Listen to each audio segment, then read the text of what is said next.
Hello and welcome. Look, nobody really likes talking about taxes, right? I completely get it. But as an independent contractor, this is absolutely one of the most important conversations you need to have before your very first paycheck ever even arrives. Honestly, think of this explainer not as a source of stress, but as your roadmap to total peace of mind. We are here to talk about preparation, not panic. So I'm going to walk you through exactly what you need to know before moving to the next step in your remote work journey. My goal for you today is calm, clear empowerment. You are in safe, knowledgeable hands, and by the end of this explainer, you are going to be fully prepared to handle your earnings the smart way, okay? Let's dive right into this. So here is our roadmap for today's explainer.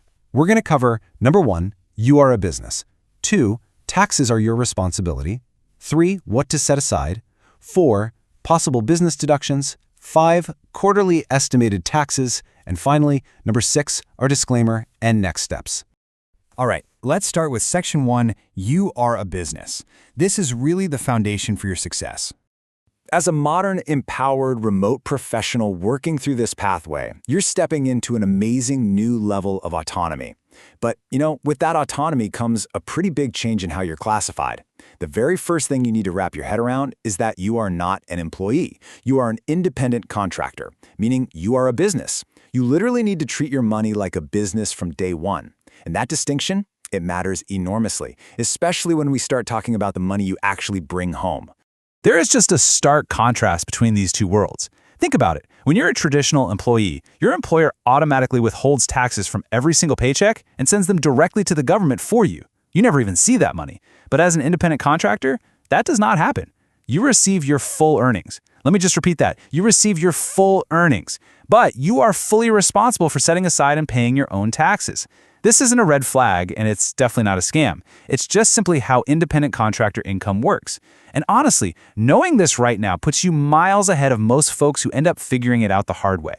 That brings us to Section 2. Taxes are your responsibility. Let's talk about managing those payouts. Okay, here is the reality check.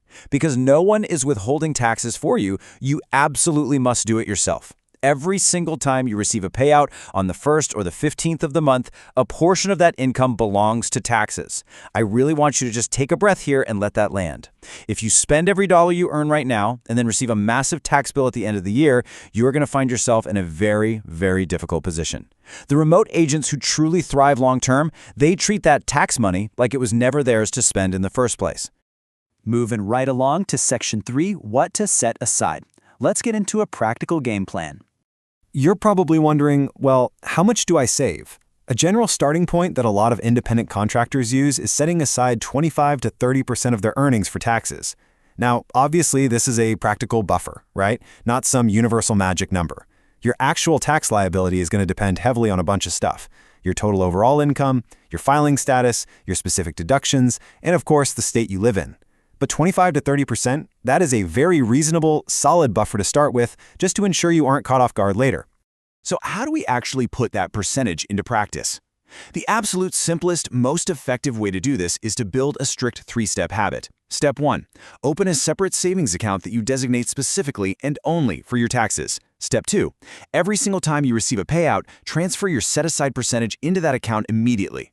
Seriously, don't wait until the end of the week. Do it the very moment you get paid. And step 3, do not touch it. Don't borrow from it for an emergency. Don't use it for groceries. No exceptions. When tax time comes, that money is just sitting there ready and waiting. This one single disciplined habit will save you from the most common financial mistakes new independent contractors make. Now for some good news. Section 4, possible business deductions. This is how you legally lower your tax burden.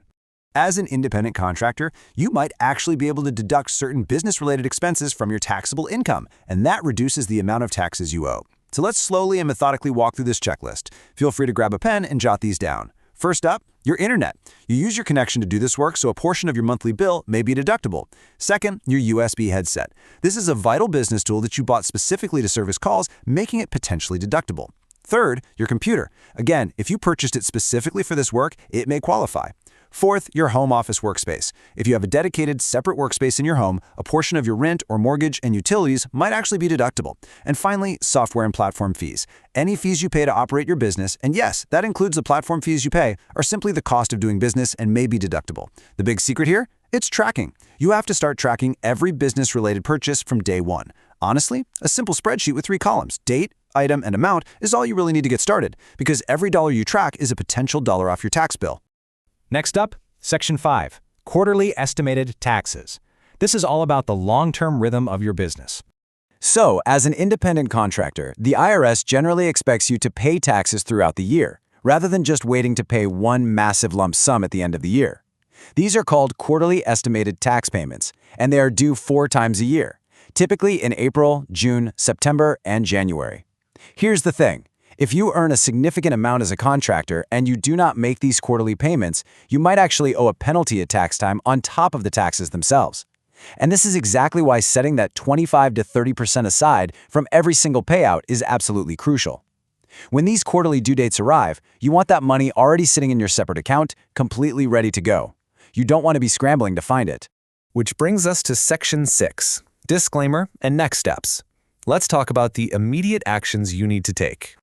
Okay, I need to deliver this disclaimer with absolute sincerity, and please know that I mean every single word of it. I am not a tax professional. Everything I have shared with you in this explainer is for general education only. Your actual tax situation depends heavily on your specific income, your filing status, your state, and so many other personal factors that I am just not qualified to assess. Please, I urge you, speak with a qualified tax advisor or CPA about your personal tax situation. Do not make any major tax decisions based solely on this explainer. Instead, use this information as a powerful starting point, a solid foundation to go have an informed conversation with a professional. Your financial health really matters, and you deserve guidance from someone specifically qualified to give it. Listen, taxes aren't something to be afraid of. They are simply something to be prepared for. The remote agents who stay on top of this from their very first payout, those are the ones who never get blindsided. So your immediate next step is to go check your email. Download the KMI Tax Basics one-pager that we've provided for you. Go ahead and open that separate savings account, or start your expense tracking sheet today. Do this right from your very first payout. This is exactly how we help you move the right way, not the rushed way. So, I'll leave you with this final thought. You now have the knowledge. You know the exact difference between an employee and a contractor. You know you need to set money aside. You know what expenses to track. And you know to consult a professional. The tools are completely in your hands. Are you ready to protect what you earn and build smart? Treat your money like a business, and I promise you, you will set yourself up for incredible, sustainable success. Thank you so much for joining me for this explainer, and we will see you next time.